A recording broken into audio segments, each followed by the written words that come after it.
Soeharto adalah Presiden Indonesia yang menjabat selama sekitar 31 tahun dari 1967 hingga 1998. Di sisi lain, Soeharto lahir di Kemusuk, Yogyakarta pada 8 Juni 1921 dari keluarga sederhana di lingkungan pedesaan. Setelah dewasa, Soeharto mulai meniti karirnya di dunia militer. Ia sempat bergabung dengan tentara Hindia Belanda dan ketika Jepang menduduki Indonesia, Soeharto bergabung dengan PETA, yaitu pasukan yang dibentuk Jepang dengan melibatkan orang-orang Indonesia. Kemudian, setelah Indonesia merdeka, Soeharto bergabung dengan Tentara Republik dan karirnya kemudian terus naik hingga akhirnya ia jadi presiden.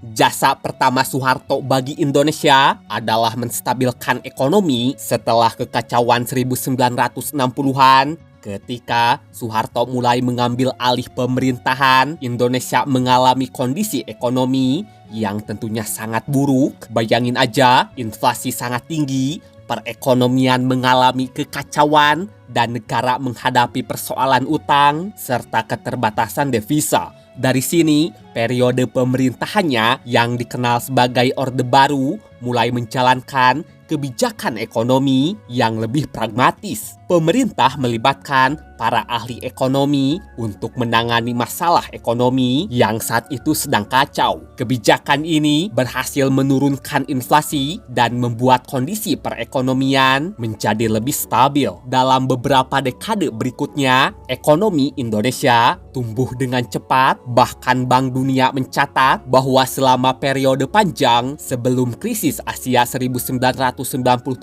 pertumbuhan ekonomi Indonesia rata-rata berada di sekitar 7% per tahun. Jasa keduanya adalah mengurangi kemiskinan secara besar-besaran.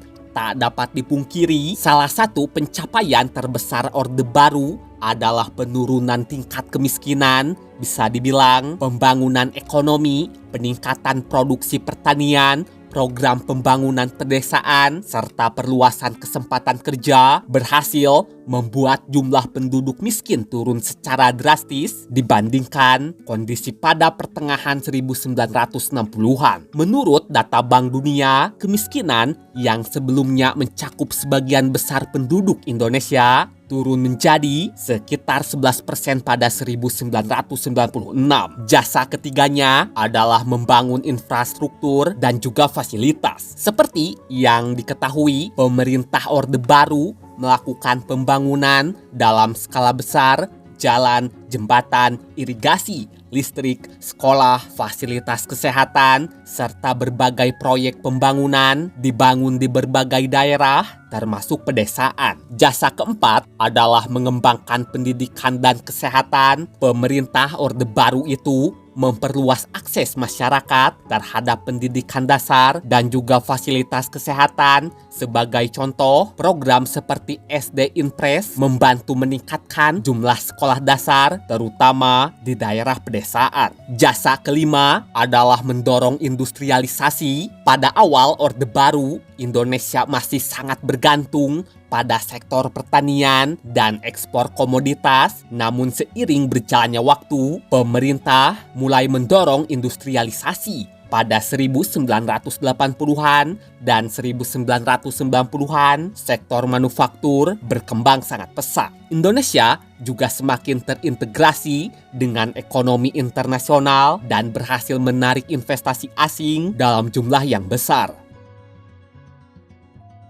Faktanya, emang gak ada manusia sempurna, begitupun Soeharto. Ya meskipun jasanya sangat besar, dosanya pun dikenal tak kalah besar. Dosa pertama Soeharto adalah pemerintahannya yang sangat otoriter. Bayangin aja, kekuasaan politik sangat terkonsentrasi pada Soeharto. Sebagai contoh, pemilu tetap dilaksanakan, tetapi ujung-ujungnya yang menang adalah Soeharto dan juga kelompoknya. Oh ya, kebebasan pers dan kebebasan politik juga sangat dibatasi. Selain itu, di bawah pemerintahan Soeharto, militer juga memiliki peran yang sangat besar dari sisi politik melalui konsep dui fungsi ABRI.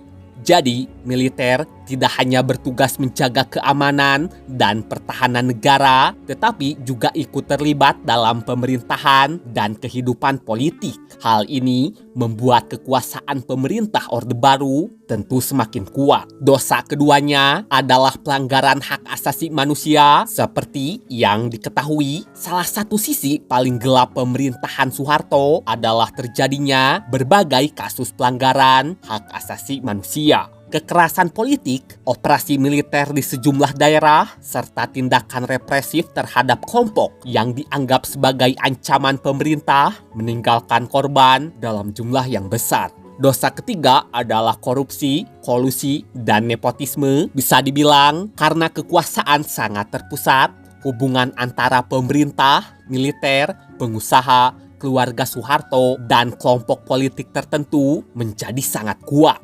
Akibatnya, gak aneh kalau keluarga dan kelompok yang dekat dengan Soeharto memperoleh berbagai keuntungan, baik itu dari sisi ekonomi maupun lainnya. Dosa keempat adalah demokrasi dan institusi hukum tidak berkembang secara sehat. Sudah bukan rahasia lagi bahwasannya Orde Baru memang berhasil menciptakan pemerintahan yang stabil, namun stabilitas ini tidak diikuti dengan perkembangan demokrasi yang seimbang. Lembaga politik dan hukum juga sangat dipengaruhi oleh kekuasaan Soeharto.